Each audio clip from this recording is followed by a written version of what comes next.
Hi, this is Heather with the Old Schoolhouse, and you are watching the history of homeschooling. With me today is Kashia Davis of CHEC, the State Homeschool Group of Colorado. Thank you so much for joining me today. Oh, it is my pleasure. Thanks for having us. So, I would love if you could tell us a little bit about CHEC. Yeah, so CHEC is the state support organization for Colorado, Christian Home Educators of Colorado. We were founded in 1990, and that's pretty interesting because if you know the history of the law in Colorado, it became legal to homeschool in 1988. And I really love the fight. I don't know if you're going over that for every state or what's happened, but it was a grassroots movement by two moms who were persistent. They just kept pushing and lobbying for it. It took a few years with the help of HSLDA, and they got it done. So even the founders of CHEC, we were not really the original fighting for it, just in that first wave of people homeschooling. And then we really partnered afterwards with Treon Gosen was one of the ladies who was really, really instrumental in fighting for freedoms here in Colorado. And we kind of embraced her as a ministry. She had her own basically lobbying organization for homeschool freedoms and parental rights. So we have, from the beginning, made that a mission. In fact, our tagline is defending your family's freedom and helping you homeschool with confidence since 1990. And Wow. yeah, so it's been a huge part of our story. It's still a huge part of what we do. I love that. Yeah. So much has changed from the beginning since, homeschooling started to become legal and everything, got started in the 90s. What now does your organization do to help homeschoolers in your state? Yeah, well, what do we not do is a better question. So we have blogs that are written just for encouragement. We collect resources. Our organization does a homeschool conference every year. Thousands of people come to that. We also have online summits that they can come for specific topics of conferences that are just done remotely.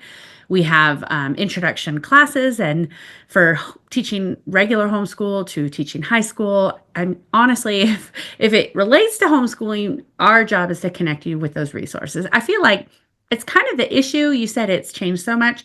When I homeschooled my children, they're young adults now too. We didn't have nearly the options that we have now. And I see analysis paralysis happening. Mm, There's so much happening, and it's very easy for a homeschool family to kind of go here and here and here and here and here, and they've drifted from their original reason for homeschooling. So we like to try to, at least that's my perspective, is filter the options and help refine their reason for doing it so that they find the resources that really are going to help them and not detract from their mission. yeah, that's really good. I feel like there's certain years, and this is one of those years where I just have to hone in and put those hard boundaries around because there are way more options Yep. than when I first started homeschooling years ago. And so that is so beautiful that you recognize that and you help homeschoolers realize that because the socialization issue can be a concern. So a lot of parents, we want to just do everything, but sometimes Right. that's not the best option. Yeah, I have that term FOMO, fear of missing out. It's real. It is so real, but sometimes a good thing isn't the best thing. I'm right. That's like all things are lawful, but not all things are profitable for me. So, and I think it helps to have somebody who can go before you a little bit, and that's really what check is people Yeah, who've gone before and can say, "Well, you don't have to do all that. Let's keep it simple. How can we right. make this a lot more doable?" Yeah. That's really good. Yeah. So I think that is really good advice for any homeschooler at any stage. But do you specifically have any advice for a new homeschooler starting brand new this year? Yeah, I think it would be very similar to what I just said. The first thing I always tell every homeschooler to do is to write down a vision statement. Mm, Like it doesn't have to be anything fancy. You don't have to have, 5 points or anything. It's simple. Just write down what you're wanting to do. What is the main purpose of it so that you can use that as your filter to kind of guide where you're going. And then you have to just remember that homeschooling isn't doing school at home. It's a completely different paradigm. It is a totally different structure. And the way that you homeschool is going to be different from the way I homeschool. So you really have to have that mindset of almost, trial and error from a science perspective. Like you're going mhm. to experiment, you're going to try some things that are not going to work, and then you're going to pivot.